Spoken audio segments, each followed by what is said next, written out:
देखिए, conversion of chair form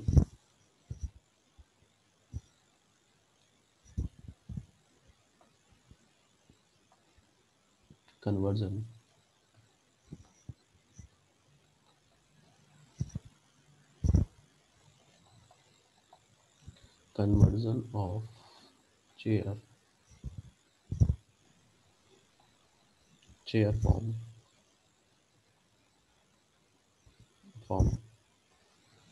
to Newman.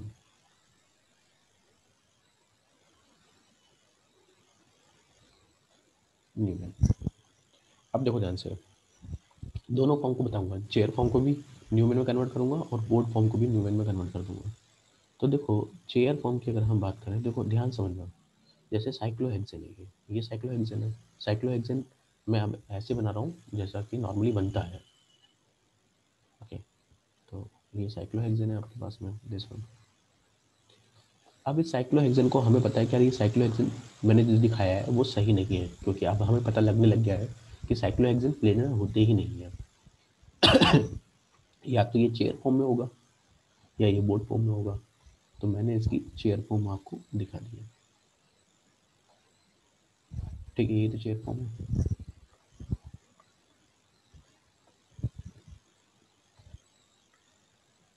ये chair form है, ठीक है। अब इसकी चेयर फॉर्म को आप ध्यान से देखो, तो अब मैं नंबरिंग कर रहा हूँ कार्बन की। तो अगर मैं कार्बन की नंबरिंग करूँ तो ये 1 है, ये 2 है, ये 3 है, ये 4 है, ये 5 है और ये 6 है। ध्यान समझिएगा, मैं सेकंड और थर्ड कार्बन की बात कर रहा हूँ, ठीक है ना। ये है सेकंड कार्बन, तो मैंने सेकंड कार्बन को यहाँ दिखाया है ऐसे, क्लियर।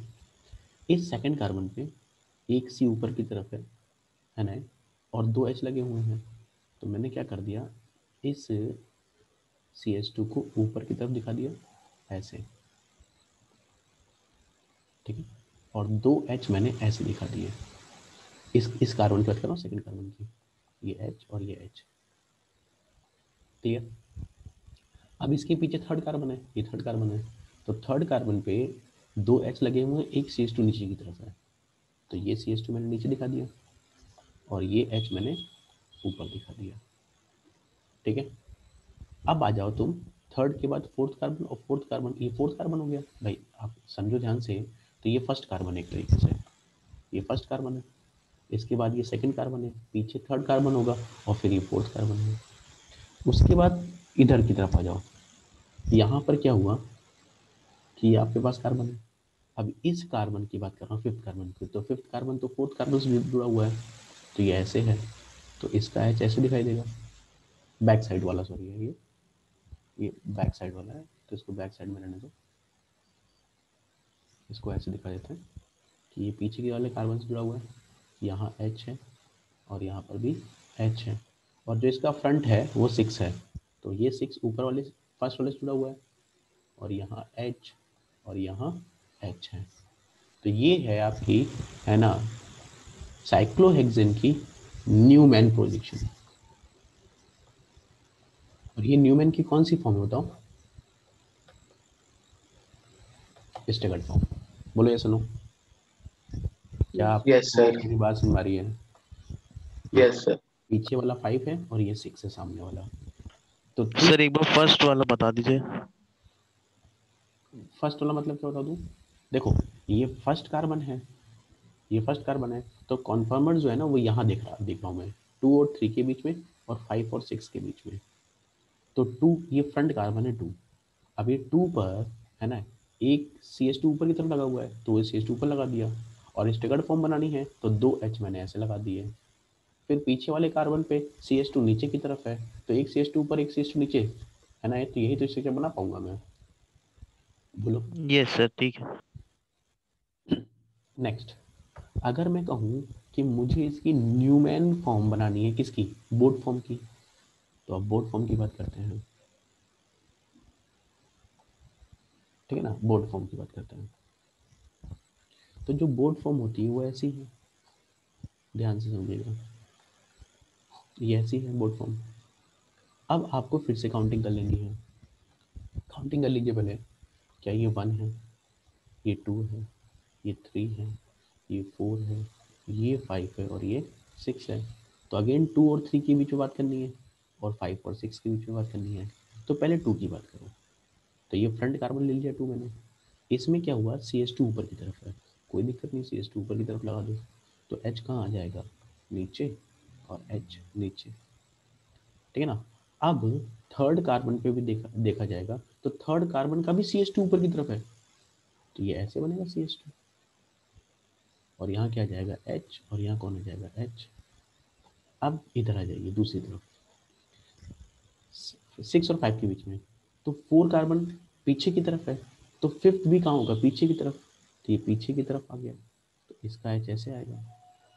और जो 6 कार्बन है वो फ्रंट पे है और वो फर्स्ट वाले से जुड़ा हुआ है, तो वो ऐसे आएगा। तो आप देखो ध्यान से, तो ये कौन सी फॉर्म है इसकी, इक्लिप्स्ड फॉर्म। ये न्यूमेन की कौन सी फॉर्म है, इक्लिप्स्ड फॉर्म। क्या दोनों फॉर्म आपको समझ में आ गई? मैंने कल मॉडल से दिखाया भी था इसको, याद हो तो आप लोगों को, बोलो। क्या आप साइक्लोहेक्सेन की न्यूमेन प्रोजेक्शन में स्टेगर्ड और इक्लिप्स्ड फॉर्म दोनों समझ गए? सर इक्लिप्स वाले में फिफ्थ और सिक्स्थ बता दीजिए। फिफ्थ और सिक्स को देखो ना यार, जो फिफ्थ और सिक्स कार्बन है, उस 6 कार्बन भी ऊपर की तरफ है, तो 6 कार्बन, ये 6 कार्बन है, अब 6 कार्बन में CH2 ऊपर की तरफ तो बनाया है मैंने यार, नहीं सुनाई बात? यस सर ठीक है। सर फिफ्थ में पीछे और सिक्स्थ में बस ऊपर है। बस, ठीक है। अब बात करते हैं कि ये तो हो गया फॉर्म। अब हमेशा ध्यान रखिएगा कि कभी भी, है ना, किसी भी स्टेबल मॉलिक्यूल्स की बात करनी हो, इंट्रैक्शन की बात करनी हो, तो कैसे बात करी जाती है? देखिएगा नेक्स्ट कहानी, ये कहानी बहुत इंपॉर्टेंट है, इसके ऊपर अपने पैकेज में क्वेश्चंस भी हैं। 1 3 1 3 इंपॉर्टेंट है भाई। 1 3 डाई एक्सियल 1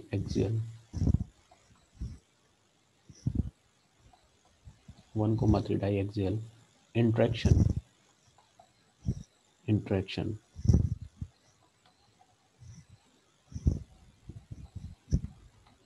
इंट्रैक्शन और repulsion,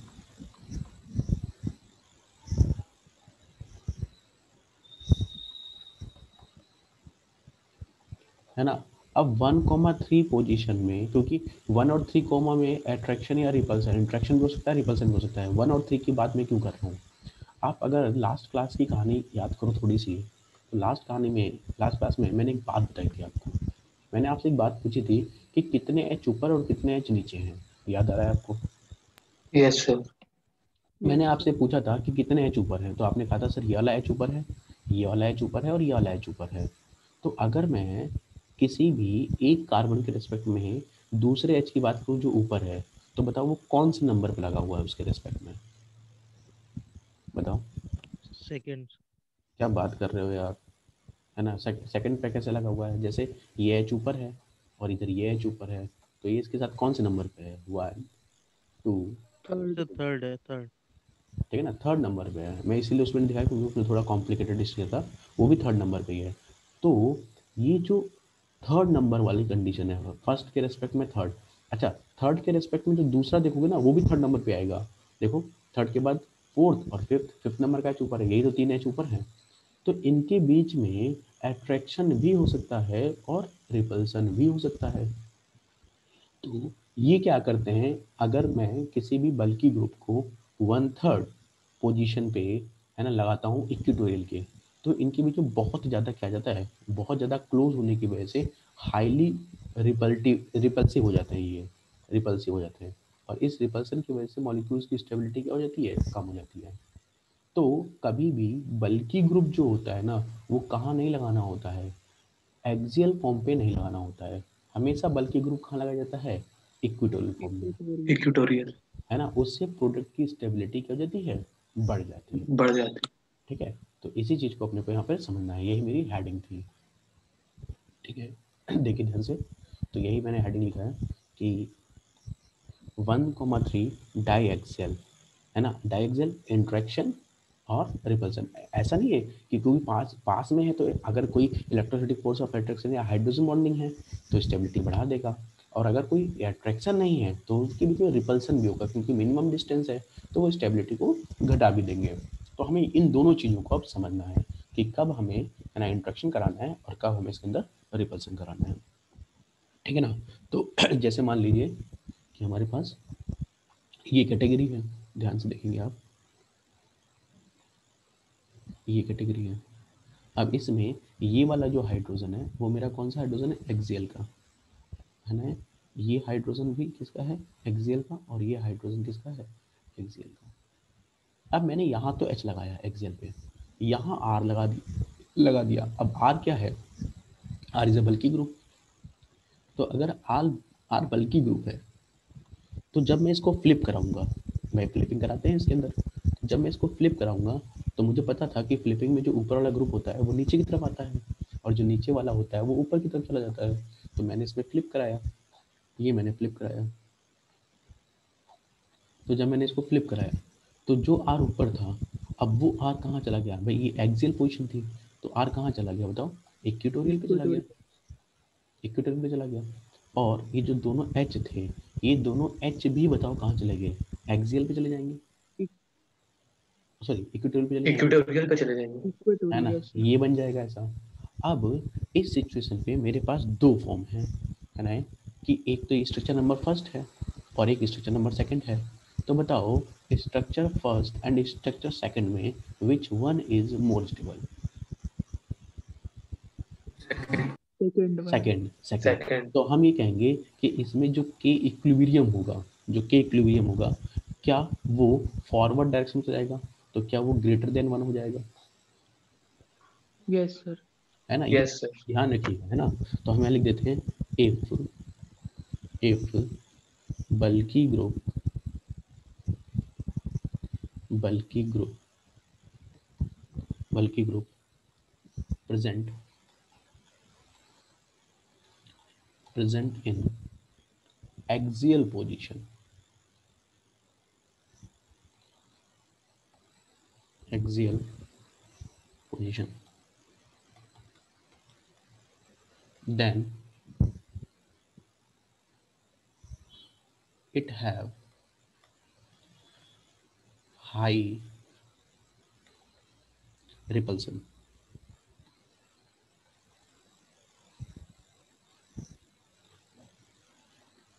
repulsion. So they move equatorial.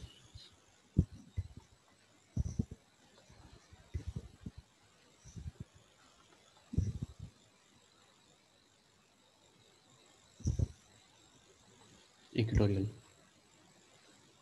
तो इक्वेटोरियल पे मूव कर जाएगा, क्योंकि इक्वेटोरियल पे रिपल्सन क्या होता है, कम होता है, क्योंकि वो रिंग से बाहर होता है, रिंग से दूर होता है। रिंग इधर रह गई और ये ग्रुप बाहर निकल गया, तो रिंग से दूर होने की वजह से इसमें स्टेबिलिटी क्या जाती है, ज़्यादा जाती है।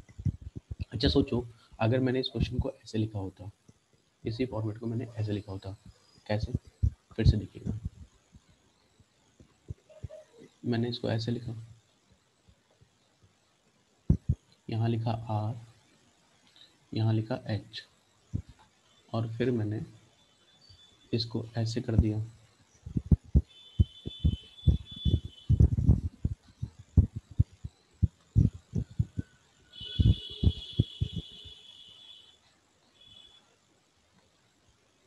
इसको ऐसे कर दिया। अब ये जो आर है भाई, जो ऊपर था वो नीचे आ गया, तो ये आर कहाँ चला गया होगा, यहाँ पर चला गया होगा, और यहाँ पर आ गया होगा। अब बताओ कि इक्विलिब्रियम की वैल्यू क्या होगी, लेस देन। Less than. तो ये आपको इक्विलिब्रियम निकालना आना चाहिए, इसके बारे में थोड़ा सा पता होना चाहिए। तो इसका मतलब क्या है कि अगर, है ना, 1,3 पोजीशन पे अट्रैक्शन आ जाएगा तो कौन सी फॉर्म स्टेबल हो जाएगी, एक्सियल की, और अगर रिपल्सन आ गया तो कौन सी फॉर्म स्टेबल कर देना है, इक्वेटोरियल।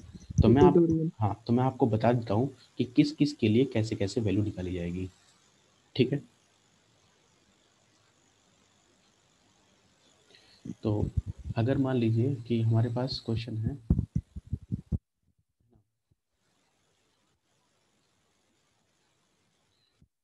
एक क्वेश्चन देख लो, जैसे मान लो मैंने एग्जांपल दिया कि इसका स्टेबल स्ट्रक्चर ड्रॉ करो, किसका 1OH एंड 1OH, 1 और 3 पोजीशन पे OH है, तो हमें पता है कि यार 1, अगर मैं साइक्लोहेक्सेन की बात करूँगा तो इसका स्टेबल कॉन्फॉर्मर्स कौन सा होता है, चेयर होता है, तो पहले इसकी मैं चेयर फॉर्म ड्रॉ करूँगा, ठीक है ना, ये इसकी चेयर फॉर्म हो गई, ठीक है। अब इस चेयर फॉर्म में दो पॉसिबल कंडीशंस हैं कि या सॉरी हाँ 3 पॉसिबल कंडीशन है, या तो मैं इस दोनों H को कहाँ लगा दूँ, एक्सियल पोजीशन पे, दोनों H को कहाँ लगा दिया, एक्सियल पोजीशन पे, या ऐसा हो सकता है कि मैं दोनों H को कहाँ लगाऊं, इक्विटोरियल पोजीशन, इक्वेटोरियल। ठीक है।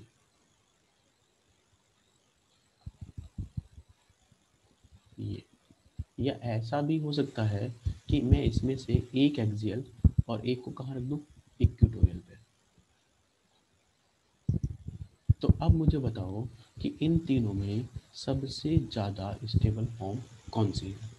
तो देखो सबसे ज़्यादा स्टेबल फॉर्म जनरली कौन सी होती है कि बल्कि ग्रुप कहाँ होनी चाहिए, इक्विटोरियल फॉर्म में, तो सबसे ज़्यादा स्टेबल होनी चाहिए थर्ड फॉर्म, और सॉरी सेकंड फॉर्म, इसको ज़्यादा स्टेबल होना चाहिए था, लेकिन स्टेबिलिटी इस बार किसकी आ गई, फर्स्ट वाले की। फर्स्ट वाले क्यों फर्स्ट वाले में ऐसा क्या हो गया, देखो फर्स्ट वाले में अट्रैक्शन है। यस यहाँ अट्रैक्शन आ गया, जनरली इनमें क्या होता था, रिपल्सन, लेकिन इस केस में यहाँ क्या आ गया, अट्रैक्शन, क्योंकि पास है एक दूसरे के, यहाँ डेल नेगेटिव और यहाँ डेल पॉजिटिव, तो यहाँ क्या आ गया, हाइड्रोजन बॉन्डिंग आ गई, हाइड्रोजन बॉन्ड। और हाइड्रोजन बॉन्डिंग की वजह से है ना ये मॉलिक्यूल्स क्या हो गया, ज़्यादा स्टेबल हो गया। क्या मेरी बात समझ आ रही है, बोलो भाई। एक और क्वेश्चन देखो ध्यान से, अगर मान लो कि मेरे पास क्या कहानी दे रखी है, ध्यान समझिएगा क्वेश्चन, ये सारे क्वेश्चन बहुत इंपॉर्टेंट है, ध्यान रखिएगा।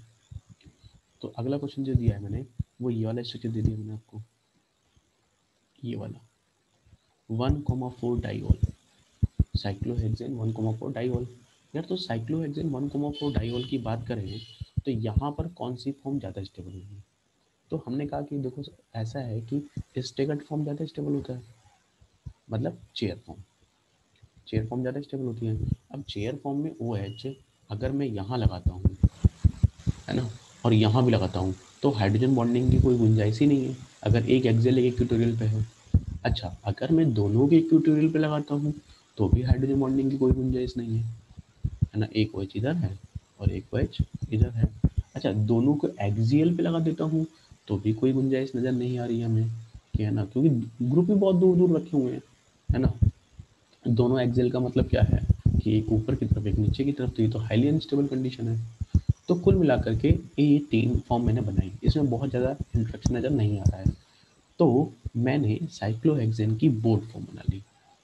अब जनरली क्या कहा जाता था कि बोर्ड फॉर्म तो कौन सी फॉर्म होती है, इक्लिस्ड फॉर्म होती है, और इक्लिस्ड फॉर्म की स्टेबिलिटी क्या होती है, कम होती है। लेकिन अगर इस क्वेश्चन को ध्यान से देखो तो क्या ये सब बॉन्ड फॉर्मेशन। फ्लैग पोल हाइड्रोजन की कंडीशन पे जुड़ा हुआ है, और फ्लैग पोल में क्या होता था कि बहुत ज़्यादा पास होने की वजह से रिपल्सन होता था, लेकिन OH में ये चेंज हो जाएगा मेथड, और इनके बीच में क्या आ जाएगा, अट्रैक्शन आ जाएगा। Hydrogen bond. इसलिए केवल जो 1,4 डाइऑल है उसका 1,4 फॉर्म जो है ना वो रिपल्सन देने की बजाय कौन सी फॉर्म में रहता है, अट्रैक्शन की फॉर्म में, तो बोथ फॉर्म की स्टेबिलिटी क्या हो जाती है, बढ़ जाती है। बोलो भाई क्या आपको मेरी बात समझ आ रही है, मतलब आपको हर बार भाई बेसिक कॉन्सेप्ट आपने डेवलप कर लिए, लेकिन आपको ऐसा नहीं है कि रिजिड रहना है, नहीं अब तो चेयर ही फॉर्म स्टेबल होती है, बोर्ड फॉर्म तो स्टेबल हो ही नहीं सकती है, तो ऐसा नहीं होता है। क्लियर है भाई, यहाँ तक बात समझ आ गई सभी लोगों को, it is clear, yes sir. ठीक है। तो अब एक और कैटेगरी की बात करते हैं, अब बात करते हैं कि यार साइक्लोएल्केन्स में तो जीआई भी होते थे, याद है मैंने पढ़ाया था आपको साइक्लोएल्केन्स में जीआई। अब मैं थोड़ा सा और अच्छे तरीके से कोशिश करूँगा कि साइक्लोएल्केन्स में थोड़ा सा जीआई एक बार दोबारा समझाऊँ। नहीं नहीं ऐसा नहीं है, आपको हर बार ड्रॉ करने की जरूरत, ये फॉर्म क्या है, अगर साइक्लोहेक्सेन की अगर हम बात करें तो 1,2 डाइसाइक्लोहेक्सेन में जीआई पॉसिबल है, और जीआई होने की वजह से इसके अंदर सिस और ट्रांसफॉर्म बनेगा। तो मैंने साइक्लोहेक्सेन का सबसे पहले है ना जो वर्जन दिखाया है आपको वो सिस फॉर्मेट दिखाया है। पहले साइक्लोहेक्सेन को चेयर फॉर्म में दिखाया, और चेयर फॉर्म में दोनों CH3 अप है, ये अप वाली पोजीशन है भाई, ये भी अप वाली पोजीशन है। तो अप का मतलब तो सेम साइड हो गया ना, जीआई होने के लिए एक अप एक डाउन होना चाहिए, ये तो सेम फॉर्मेट में है, तो यानी कि सिस हो गया। Okay, next condition. अब मैंने कहा कि चलो ठीक है, अगर ऐसा करें तो मैंने क्या करा कि इसको मैंने अप कर दिया और उसको मैंने डाउन कर दिया। अब बताओ ये कौन सी फॉर्म है? ट्रांस। ये Trans. एक्सियल का अप है और ये एक्सियल का डाउन हो गया, तो इट इज ए ट्रांसफॉर्म, ये ट्रांसफॉर्म बन गया। अच्छा, एक और फॉर्म की बात करते हैं। अब मैंने क्या करा कि चेयर फॉर्म ही ड्रॉ किया, लेकिन है ना ये इक्वेटोरियल का डाउन किया और ये इक्वेटोरियल का अप किया, ये इक्वेटोरियल का अप और ये इक्वेटोरियल का डाउन। तो बताओ ये डाउन है और ये अप है, ट्रांस। तो ये ट्रांस हुआ। Trans. अब मेरे पास 3 फॉर्म आ गई, एक सिस आ गई है ना चेयर फॉर्म की, और 2 ट्रांसफॉर्म दिखाई दे रही है। अब मैं कह रहा हूँ कि चलो ठीक है, यहाँ तक तो गेम समझ में आ गया। अब इन तीनों में स्टेबिलिटी ऑर्डर भी डिफाइन करो, इन तीनों में स्टेबिलिटी ऑर्डर भी डिफाइन करो। तो यार जब स्टेबिलिटी ऑर्डर की बात हुई तो मैंने आपको पहले ही बताया था कि बल्कि ग्रुप जो होते हैं ना उनको एक्सियल पे नहीं रखा जाता है। क्यों? एक्सियल पे आते ही ये जो एक्सियल वाले हाइड्रोजन होते हैं ना, ये इस ग्रुप से क्या लेने लग जाते हैं? रिपल्सन। तो ये पसंद नहीं करते कि बल्कि ग्रुप एक्सियल पे आए। तो आप देखो स्ट्रक्चर नंबर 3 क्या दोनों बल्कि ग्रुप इक्वेटोरियल पे हैं? तो यानी कि सबसे ज़्यादा अगर मैं स्टेबिलिटी की बात करूँ, तो सबसे ज़्यादा स्टेबल कौन सा हो गया? 3 हो गया। 3 के बाद अगर बात करूँगा तो कौन हो जाएगा? फर्स्ट आ जाएगा। कम से कम एक ग्रुप तो एक्सियल पे डाल रखा है मैंने, है ना, सॉरी इक्वेटोरियल पे। और फर्स्ट के बाद नंबर किसका आ जाएगा? सेकंड का। क्यों? इसके दोनों ग्रुप कहाँ रखे हुए हैं? एक्सियल पे, जो कि इसकी पोजीशन नहीं। क्या मेरी बात समझ में आ गई आपको? बोलो बेटा, अरे यार सुनो, बोलो। Yes sir. ठीक है, नेक्स्ट देखिए। आप मान लीजिए कि है ना हमारे पास है ना कंडीशन क्या है। जैसे मान लीजिए कि मैंने एक क्वेश्चन दिया इसी का, मैंने साइक्लोहेक्सेन के ही डाई सब्स्टिट्यूटेड साइक्लोहेक्सेन के कुछ स्ट्रक्चर ड्रॉ किए, है ना, कुछ सिस के स्ट्रक्चर ड्रॉ किए, कुछ ट्रांस के स्ट्रक्चर ड्रॉ किए। तो नेक्स्ट अब यहाँ देखो ध्यान से, तो साइक्लो 1,2 डाई सब्स्टिट्यूटेड साइक्लोहेक्सेन की बात कर रहे थे। तो एक तो मैंने बनाया इसके कौन से फॉर्मेट का स्ट्रक्चर? एक ट्रांस फॉर्मेट का स्ट्रक्चर। ये CH3 है और ये CH3 है, ये ट्रांस फॉर्मेट है। तो ट्रांस फॉर्मेट का कॉन्फॉर्मर्स वाला फॉर्मेट ड्रॉ करना है ना, तो मैंने क्या करा कि एक तो तुम्हें ये वाला फॉर्मेट दिखा दिया। बनाना क्या है? ट्रांस। ट्रांस का मतलब एक ऊपर एक नीचे, तो एक ऊपर एक नीचे, एक फॉर्मेट तो मैंने ये दिखाया। और एक मैंने कहाँ रखा? इक्वेटोरियल पे, उसमें भी मैंने ऊपर नीचे करके दिखा दिया इसको। इक्वेटोरियल पे देखिए, तो इक्वेटोरियल पे ये डाउन और ये क्या कर दिया? अप कर दिया। बताओ दोनों ही ट्रांसफॉर्म है, ये फर्स्ट है ये सेकंड है, ठीक। ओके, अब मैं इसी मॉलिक्यूल्स के सिस फॉर्मेट की बात भी कर देता हूँ। तो अगर मैं सिस फॉर्मेट की बात करूँगा तो ये अबव द प्लेन है और ये भी अबव द प्लेन है। अब मुझे इसका भी चेयर फॉर्म बनाना है। तो पहले तो मैंने इसकी चेयर फॉर्म बनाई, ये चेयर फॉर्म बना दी। दोनों अबव द प्लेन है, अबव द प्लेन मतलब दोनों ऊपर है, तो दोनों ऊपर कर दिया भाई मैंने, है ना। दोनों की पोजीशन क्या है भाई? एक एक्सियल और एक इक्वेटोरियल, ठीक है। ऐसे ही यार सिस बनाना है तो यही बनाना पड़ेगा, और कोई तरीका है नहीं मेरे पास में। तो अगर मैं चाहो तो भाई इसको बदल करके ऐसा ही बना सकता हूँ। कि जो पहले एक्सियल पे था उसको इक्वेटोरियल पे डाल दो, और जो पहले इक्वेटोरियल पे था है ना उसे एक्सियल पे डाल दो। दोनों में फर्क सिर्फ इतना सही है कि ये अप फॉर्मेट में है, ये अप फॉर्मेट में है, और ये डाउन डाउन फॉर्मेट में है। तो डाउन डाउन फॉर्मेट में क्या आएगा, सिस आ जाएगा। ये अप फॉर्मेट में क्या आ जाएगा, सिस आ जाएगा, है ना। एक अप एक डाउन के फॉर्मेट की बात करोगे, ये अप है ये डाउन है, एक अप एक डाउन के फॉर्मेट की बात करोगे तो ट्रांस आ जाएगा। एक अप एक डाउन के फॉर्मेट की बात करोगे तो हमेशा क्या आ जाएगा, ट्रांस आ जाएगा। तो है ना, आपने स्ट्रक्चर देख लिया। अब मैं आपसे इन चारों के बीच में फर्स्ट सेकंड और थर्ड फोर्थ के बीच में आपसे रिलेशन निकलवाना चाहता हूँ। देखो रिलेशन की बात कर रहा हूँ, ध्यान समझिएगा, आंसर आप ही देंगे। रिलेशन नंबर फर्स्ट मैंने पूछा है आपसे कि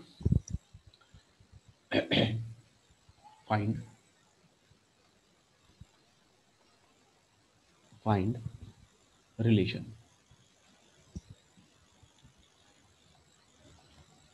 तो अगर रिलेशन की बात करें बिटवीन, तो ए है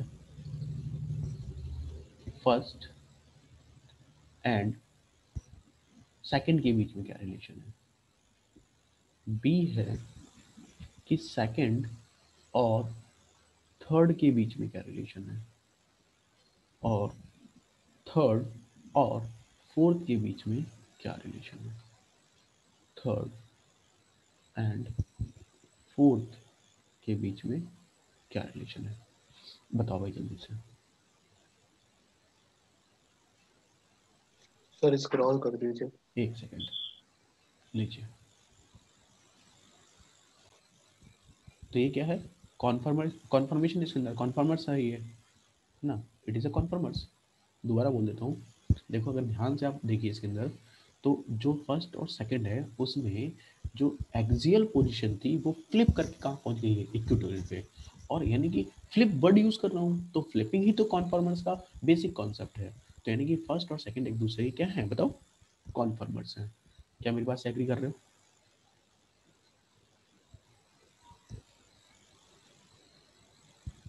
ठीक है।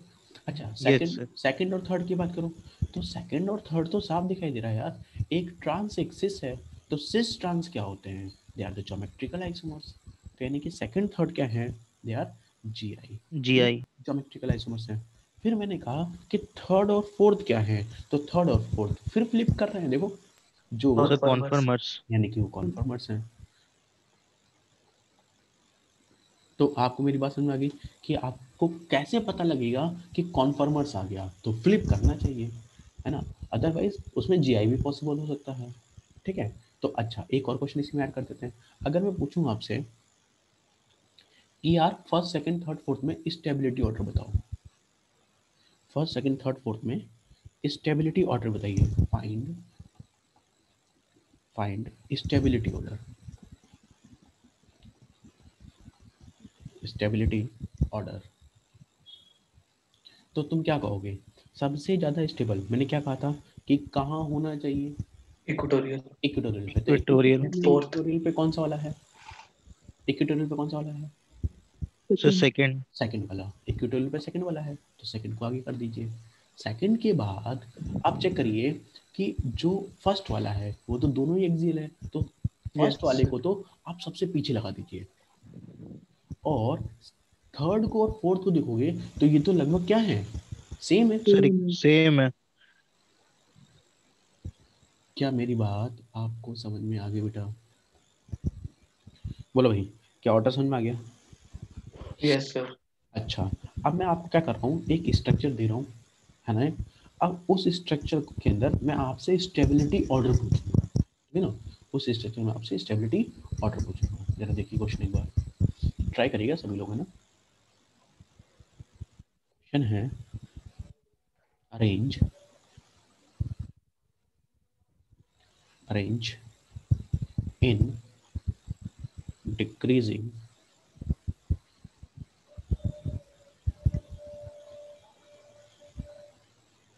decreasing order of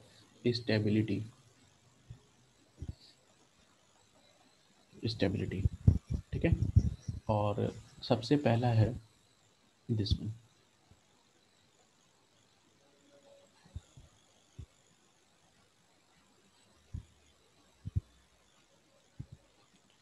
दूसरा है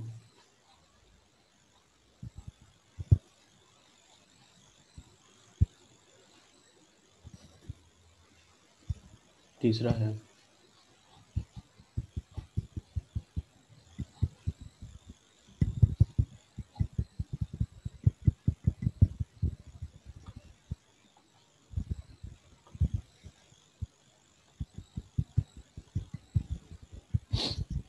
और चौथा है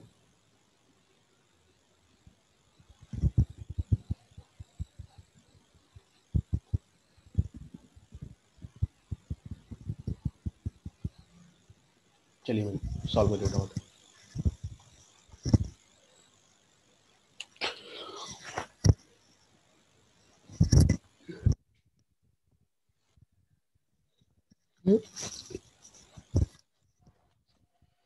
बोलो भाई, हो गया सॉल्व?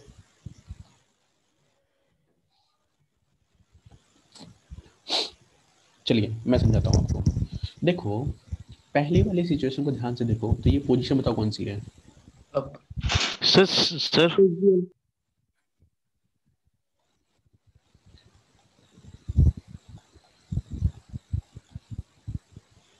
बोलो भाई, क्या आपको मेरी बात समझ में आ गई?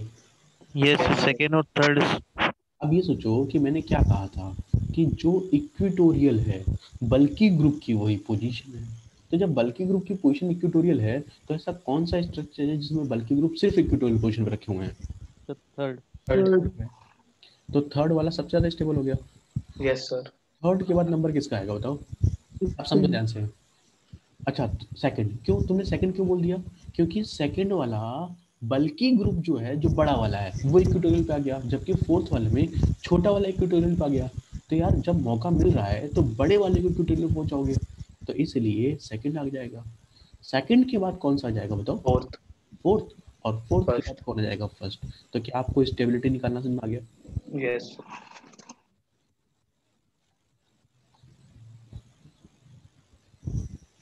ठीक है। अच्छा, ये जो आपने सीखा है वो 1,2 डाई सब्स्टिट्यूटेड सीखा है। सोचो अगर मैं 1,3 डाई सब्स्टिट्यूटेड साइक्लोएल्केन्स के अंदर बात करूं तो नेक्स्ट 1,3 डाई सब्स्टिट्यूटेड है।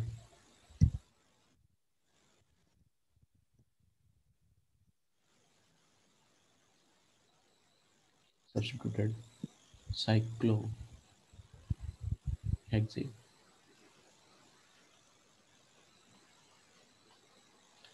तो 1,3 डाई सब्स्टिट्यूटेड साइक्लोहेक्सेन। तो वही मैं दो केस बताऊंगा। पहले सिस वाले केस के स्ट्रक्चर दिखाऊंगा, फिर ट्रांस वाले केस के स्ट्रक्चर दिखाऊंगा। तो सबसे पहले देखिए, ये साइक्लोहेक्सेन है 1,3, तो एक above the plane first number पे, एक above the plane third number पे। ठीक है, तो इसकी दो फॉर्म दिखाता हूँ मैं आपको। तो पहली बात तो इसकी चेयर फॉर्म बनाएंगे हम। तो ये हमने बनाया चेयर फॉर्म। इस चेयर फॉर्म में हमने क्या करा कि फर्स्ट और थ्री को कहाँ लगा दिया? इक्विटोरियल पे। चेक करो, सॉरी एक्सियल पे। क्लियर। दूसरे वाले में क्या कर दिया? दोनों को लगा दिया इक्विटोरियल पे। चेक कर लिया।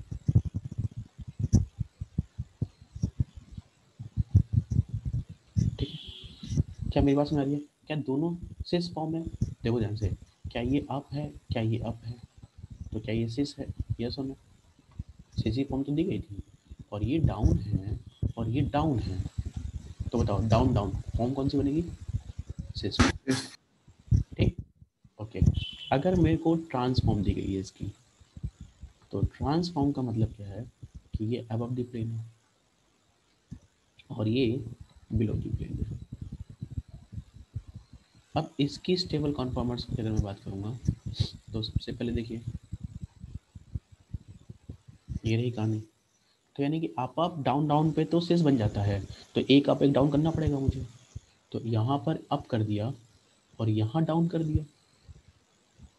और एक और फॉर्मेट बनाया मैंने, जिसमें मैंने क्या कर दिया कि यहाँ पर मैंने अप कर दिया और यहाँ पर मैंने डाउन कर दिया। बोलो या सुनो, तो क्या ये ट्रांसफॉर्म बन गई? क्यों, ये अप है ये डाउन है, और इधर ये अप हो गया है और इट इज व्हाट, डाउन, तो again it from what, trans. Clear है मेरी बात, समझ आ गई आपको? बोलो बेटा। तो क्या आप इसको स्टेबिलिटी ऑर्डर में खुद लिख सकते हो, बताओ?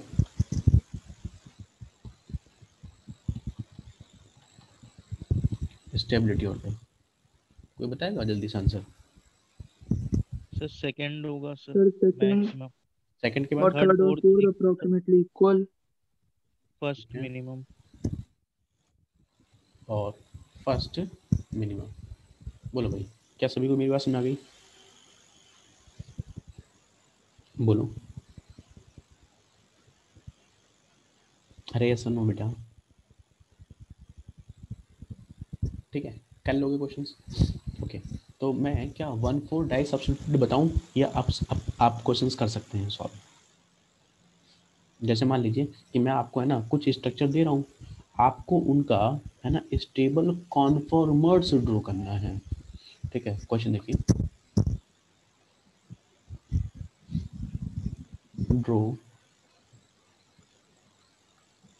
Draw the stable conformers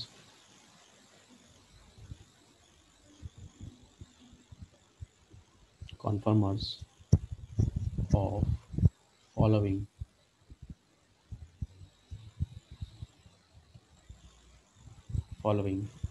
compounds। ठीक है, draw the stable conformers of following compounds. तो इसमें जो फर्स्ट है वो ये वाला है,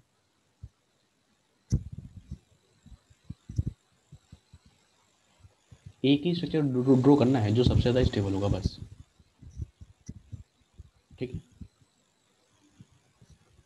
second,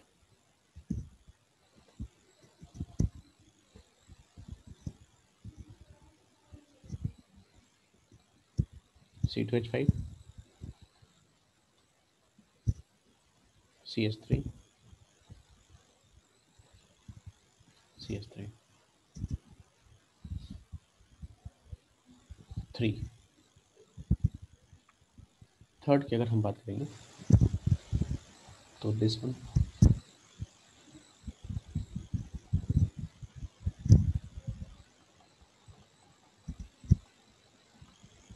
C2H5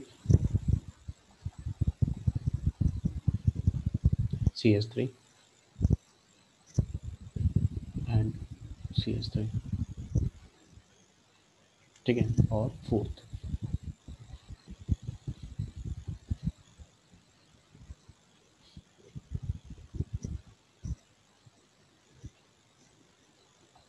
CS3 CS3 and CS3। चलिए भाई, इनको स्टेबल कॉन्फॉर्मर्स में ड्रॉ कर दीजिए।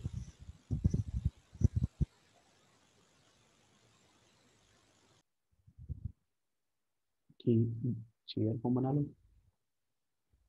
और बल्कि ग्रुप को रखना है इक्विटोरियल पे, तो इसको कर दो C2H5। अब ये इक्विटोरियल पे आ गया, कोई दिक्कत नहीं है, लेकिन रखना है सिस, तो यानी कि दूसरा फॉर्मेट भी किसका बनना चाहिए, सिस का, यानी कि ऊपर की तरफ होना चाहिए, तो यहाँ क्या लगा दो CS3। बोलो भाई, क्या मेरा पहला क्वेश्चन समझ में आ गया आप लोगों को? बोले सुनो। सर CS3 आपने ट्यूटोरियल पे रखा है? अरे यार, जब स्ट्रक्चर में जो सिस दे रखा है तो मैं अपना दिमाग कहाँ लगाऊंगा क्वेश्चन के अंदर? अरे बनाओगे तो सिस ही, अगर तुम उसको नीचे ले आओगे तो वो ट्रांस नहीं बन जाएगा। नेक्स्ट, यस सर, ठीक।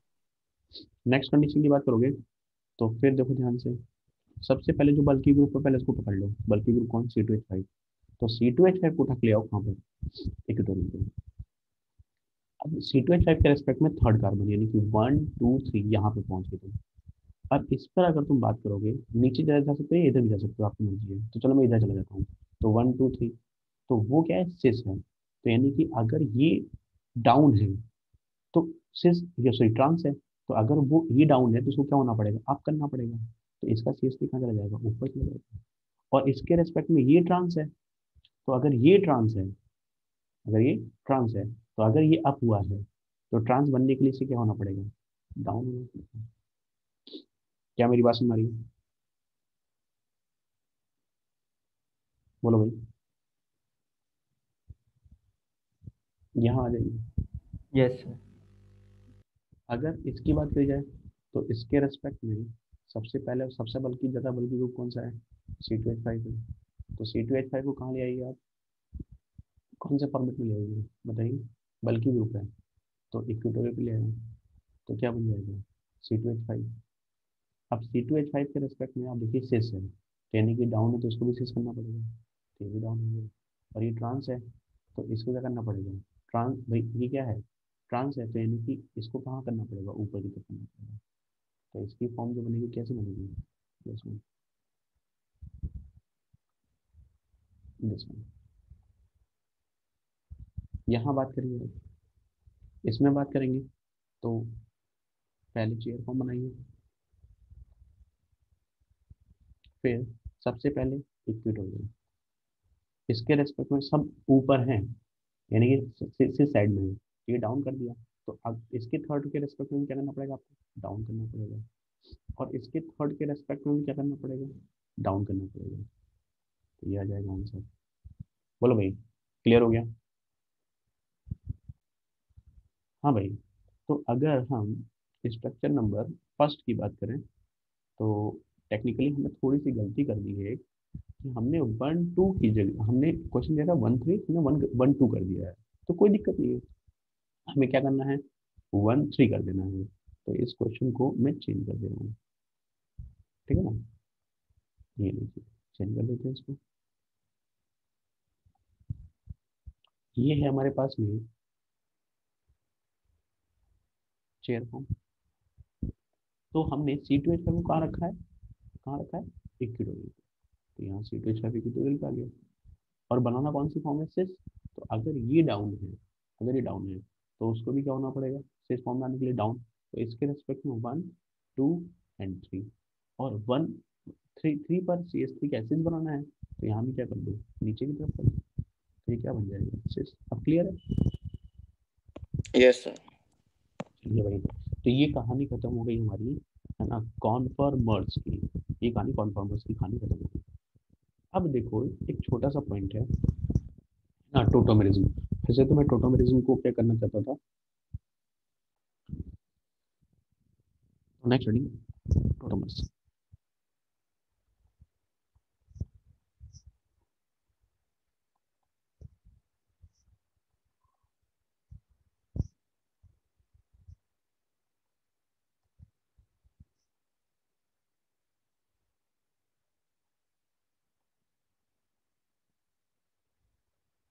टोटोमेरिज्म, तो अगर हम टोटोमेरिज्म की बात करें तो बेसिकली एक एग्जांपल दिखा देता हूँ आपको टोटोमेरिज्म का, छोटा सा एग्जांपल दिखा देता हूँ। This called CH3, C double bond O, और ये H है, ये आपका एल्डिहाइड है, ठीक है, और एल्डिहाइड बहुत धीरे धीरे धीरे धीरे करते हुए, है ना, अपने आप को इस फॉर्मेट में लेके चला गया, बहुत धीरे धीरे, है ना, जानते हो कितनी देर में, 48 घंटे में, 48 आवर्स के अंदर ये इसमें कन्वर्ट हुआ है। हो सकता हो इसको कन्वर्ट करने के लिए आपने मीडियम एसिड रखा हो, या हो सकता हो बेसिक रखा हो, बहुत स्लो प्रोसेस है ना। तो या अब आपको देखने से लग रहा है कि सर ये तो फंक्शनल आइसोमर्स है, क्यों, क्योंकि ये एल्डिहाइड ग्रुप है, और एल्डिहाइड ग्रुप कन्वर्ट हुआ है इन प्लस ऑल के अंदर, तो इन प्लस ऑल के अंदर कन्वर्ट हुआ है, तो यानी कि फंक्शनल ग्रुप बदल गया है, तो फिर तो ये तो फंक्शनल आइसोमर्स है। नहीं, फंक्शनल आइसोमर दोनों फॉर्म नेचर पे एग्जिस्ट करती थी, ये नेचर में एग्जिस्ट नहीं कर रही है, ये दोनों फॉर्म इक्विलिब्रियम में प्रेजेंट है, इसलिए ये फंक्शनल आइसोमर्स नहीं हो सकते हैं, ठीक है। अब ये एक टोटोमेरिज्म का product, it is a tautomerism, और इस टोटोमेरिज्म को हम बोलते हैं कीटो इनॉल टोटोमेरिज्म। इसका नाम क्या रखा मैंने, कीटो इनॉल टोटोमेरिज्म, कीटो इनॉल टोटोमेरिज्म। कैसे पता लगाया मैंने कीटो इनॉल टोटोमेरिज्म, बेसिकली ये फॉर्म जो है ये कीटो फॉर्म है, नॉट कीटोन, कीटो फॉर्म। ये कौन सी फॉर्म है आपकी? कीटो फॉर्म, जैसे कीटो फॉर्म। और ये कौन सी फॉर्म है? जैसे इनॉल फॉर्म, ये इनॉल फॉर्म है, ये इनॉल फॉर्म है। देखो होता क्या है, स्लो होता है, इसका रीजन भी मैं आपको समझा दूंगा। तो फर्स्ट पॉइंट इज दैट कि it is it is very very slow process,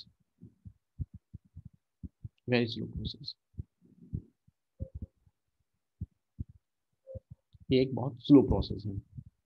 दूसरा क्या होता है कि है ना, इसमें जो दो फंक्शनल आइसोमर्स होते हैं वो दोनों है ना डायनेमिक इक्विलिब्रियम में है ना नेचर में एग्जिस्ट करते हैं।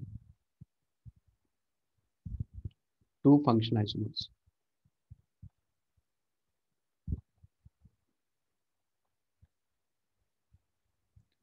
Two functional isomers, isomers which are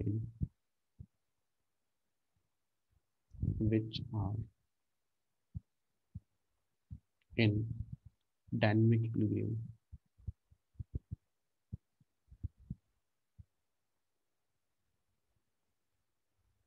dynamic equilibrium with each other,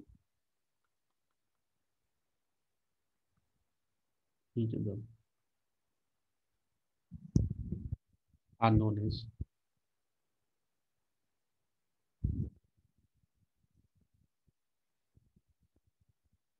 are known as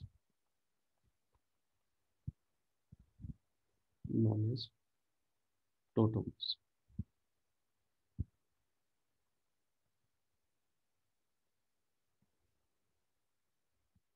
ठीक है, ये दूसरा पॉइंट हो गया। तीसरा पॉइंट है कि इन कीटो इनॉल टोटोमेरिस में they are in dynamic equilibrium between these two form, they are known as dynamic isomers, इसलिए इसको हम लोग डायनेमिक आइसोमर्स भी बोल देते हैं। इन कीटो इनॉल, इन कीटो इनॉल टोटोमेरिस में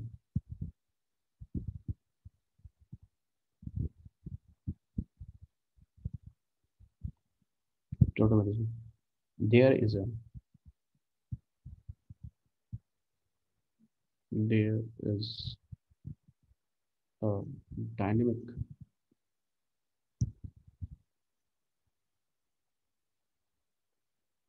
dynamic equilibrium in between these two forms, therefore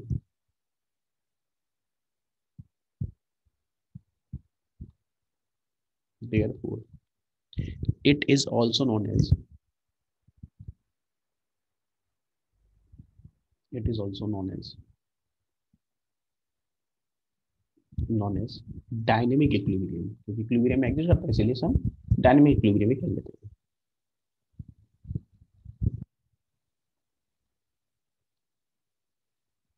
dynamic equilibrium in majority of the cases mobile atom is a proton, therefore ketoenol is also known as, yeah, this type of the isomers is known as what, prototropy isomers।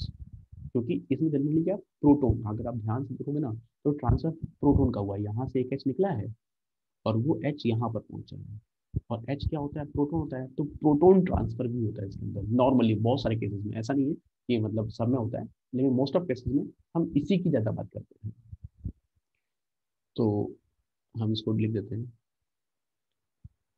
In majority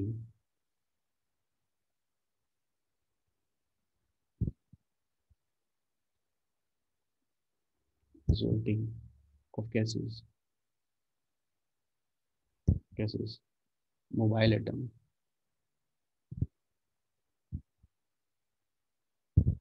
mobile atom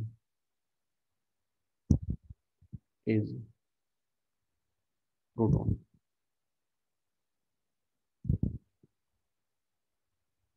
proton, therefore therefore ketoenol also known as ketoenol is also known as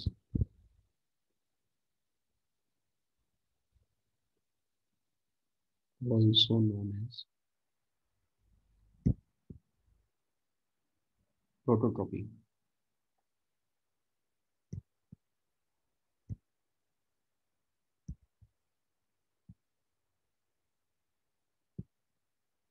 prototropy, PHY,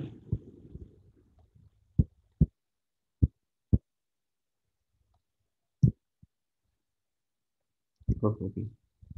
ठीक है ना। अब बात आती है, ठीक है, sir हाँ बेटा।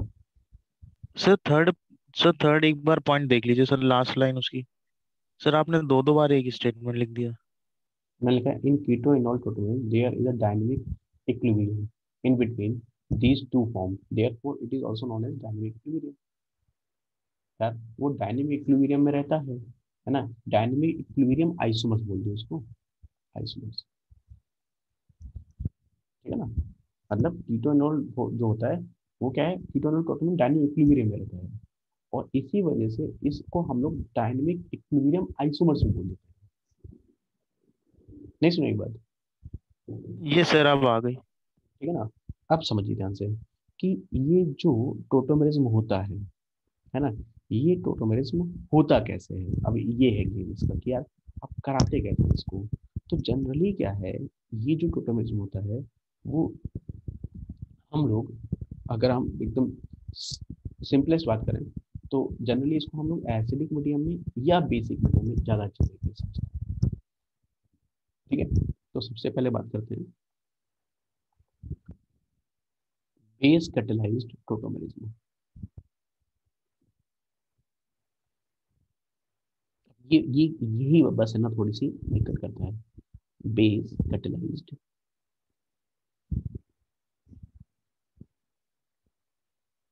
बेस कैटेलाइज्ड है ना टोटोमेरिज्म।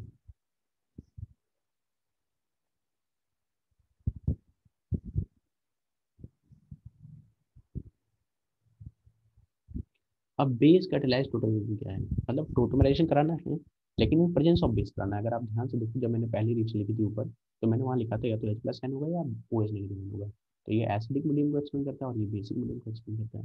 तो किसी भी मीडियम में आप टोटोमराइजेशन करा सकते हो। तो नॉर्मली जो क्वेश्चन होते हैं वो बेसिक मीडियम में ही बात करते हैं। तो जैसे मान लीजिए कि हमने क्या करा कि पहले सिंपल रिएक्शन लिख लेते हैं। हमने लिखा CH3, यहाँ लिखा C डबल बॉन्ड O, और यहाँ लिखा H, और यहाँ क्या लिखा OH नेगेटिव, बेस फर्टिलाइज कर दिया। और यहाँ लिखा CH2 डबल बॉन्ड C, यहाँ OH और यहाँ H। तो ये जो कीटो फॉर्म थी, ये जो कीटो फॉर्म थी है ना, ये बेसिक मीडियम में किसमें कन्वर्ट हो गई है, इनॉल फॉर्म में कन्वर्ट हो गई है। ये इनॉल फॉर्म में कन्वर्ट हो गई, इट इज इनॉल फॉर्म कीटो, और ये इनॉल। तो अब हमें ये सीखना है कि यार कैसे इसने कन्वर्ट कर दिया, ध्यान समझिएगा। तो उसके लिए हमें क्या चाहिए होती है, मैकेनिज्म चाहिए होती है। तो मैकेनिज्म क्या है, अब देखो कुछ बातें आपको है ना, आपको ध्यान रखनी पड़ेगी, है ना। क्या क्या बातें ध्यान रखनी पड़ेंगी, जैसे मान लो ये CH और ये H है, CH3, यहाँ C डबल बॉन्ड O है और यहाँ H है। मेरे पास क्या है, बेस है। जो बेस होता है ना, it have the strong tendency to reduce H plus ion, और वो H प्लस आयन निकालेगा, है ना, जो एसिडिक होगा। तो इसमें ये वाला H ज़्यादा एसिडिक है। ये इन तीनों में से कोई भी एक H ले सकते हो आप। क्यों, क्योंकि H निकालने के बाद कार्बन के ऊपर नेगेटिव चार्ज होगा ना, वो रेजोनेंस स्टेबलाइज हो जाएगा। तो वो क्या करेगा, यहाँ से मैंने एक H निकाल लिया, तो जैसे ही H बाहर निकालूंगा it convert in what, H2, और कार्बन के ऊपर क्या लग जाएगा, नेगेटिव चार्ज। ठीक है, ध्यान से समझिएगा पूरी बात को, कार्बन के ऊपर लिखेगा नेगेटिव चार्ज। अब negative charge single bond double bond, ये कहानी है रेजोनेंस की, ये आपने पढ़ रखा होगा। तो मैंने इसके अंदर रेजोनेंस करा दिया। तो जब मैंने इसके अंदर रेजोनेंस कराया तो रेजोनेटिंग स्ट्रक्चर के बीच में तो ऐसे स्ट्रक्चर बनाए जाते हैं। तो यहाँ लिखा मैंने CH2 double bond C O negative और यहाँ क्या लिख दिया H। अब ये रेजोनेटिंग स्ट्रक्चर ये फर्स्ट है और ये सेकंड है। तो बताओ इन दोनों में से which one form is more stable. तो एक्चुअल में रेजोनेंस का एक फंडा होता है क्या कि हाईली इलेक्ट्रोनेगेटिव पर नेगेटिव चार्ज की स्टेबिलिटी ज़्यादा होती है। तो यहाँ कार्बन के ऊपर नेगेटिव चार्ज है, यहाँ ऑक्सीजन के ऊपर नेगेटिव चार्ज है। तो हम कह सकते हैं कि second stage is more stable as compare to first, ठीक है ना। तो वो इसमें इधर आ गया। अब यहाँ से क्या हुआ कि वाटर आया, क्योंकि वाटर तो निकला था, मीडियम किसका था, बेस का। तो ये जो वाटर है ना, ये वापस से इसको क्या देके चला जाता है, एच देके चला जाता है। तो जब इसको एच देगा तो सोल्यूशन में कौन आ जाएगा, ओ एच नेगेटिव आयन। कोई फर्क नहीं पड़ता क्योंकि मीडियम तो ऑलरेडी बेसिक था। और वहाँ एच लगने से चेक करो क्या कीटो फॉर्म इनॉल फॉर्म में कन्वर्ट हो गई। बोलो बोलो भाई, अरे सुनो, क्या कुछ समझ में आया आपको मैंने क्या बोला आपको। सर लास्ट का नहीं आया सर समझ में। नहीं लास्ट में क्या समझ नहीं आया मतलब। सर लास्ट रिएक्शन जो आपने कराई नहीं H2O। लास्ट में मैंने कुछ नहीं कराया है, वाटर ने क्या दे दिया, H+ दे दिया। यार मीडियम बेसिक है तो बेस क्या करेगा भाई। भाई कैटलिस्ट का काम क्या होता है, कैटलिस्ट अपने आप में चेंज थोड़ी करते हैं। मान लो मैंने OH लिया था कैटलिस्ट, तो OH वापस H+ निकल के OH की फॉर्म में आएगा ना, वाटर की फॉर्म में थोड़ी चला जाएगा। यस सर, मतलब water is acting as a catalyst. Water नहीं, OH acting as a catalyst, OH yes. है ना है। तो इसने H दे दिया इसको वापस। अच्छा अब ध्यान से देखो, कुछ बातें सुनो। सबसे पहली बात क्या है कि है ना, इस OH ने जो H निकाला था स्टार्टिंग से इसके से, है ना, ये जो H निकाला गया था ये वाला H, ये H क्या है, एसिडिक नहीं था, इतना स्ट्रॉन्ग एसिडिक नहीं था। वो तो मजबूरी में निकाल लिया आपने क्योंकि है ना आपके पास बेस स्ट्रॉन्ग था। तो इसको यहाँ से H निकालने में कम से कम भाई साहब है ना 48 घंटे लगते हैं। इसीलिए 48 घंटे लगते हैं, इसीलिए ये बहुत बहुत ज़्यादा वेरी वेरी स्लो स्टेप होती है। अगर ये स्लो स्टेप है तो जो स्टेप स्लो होती है उसको हम बोलते हैं रेट डिटरमाइनिंग स्टेप। एक ऐसी स्टेप जो बताएगी किसी रिएक्शन को कितना टाइम लगता है। जैसे ही एच निकलेगा ना तो बाकी काम बहुत तेजी से होता है, बाकी सारे काम फ्रैक्शन इन सेकंड हो जाते हैं, लेकिन इस एच का निकलना ही सबसे ज्यादा क्या है, प्रॉब्लमेटिक है। तो that step which are highly problematic, they are known as a rate determining step, RDS। क्या बोलते हैं उसको हम, RDS। और टोटोमेरिज में H+ आयन को निकलने का जो रेट है वो तो भाई साहब 48 घंटे में तो सिर्फ एक H+ आयन निकल के बाहर आता है। तो सोचो कितनी स्लो रिएक्शन है, यस और नो। अच्छा सोचो अगर ये रिएक्शन बहुत ज्यादा स्लो है, अगर ये रिएक्शन बहुत ज्यादा स्लो है तो यानी कि रिएक्शन आगे बढ़ना ही नहीं चाहती होगी ना, तभी तो स्लो है। इस वजह से इसका जो प्रोडक्ट है वो नेचर में एग्जिस्ट करता है 0.01%, और इसका जो रिएक्टेंट है वो एग्जिस्ट करता है 99.99%। क्यों, बता तो दिया कि भाई 48 रिएक्शन जाना ही नहीं चाहती, आप धक्के मार के जा रहे हो, ऐसे लग रहा है जैसे तुम्हें पढ़ाना पड़ रहा है। तो तुम्हारा पढ़ना पढ़ना क्या है,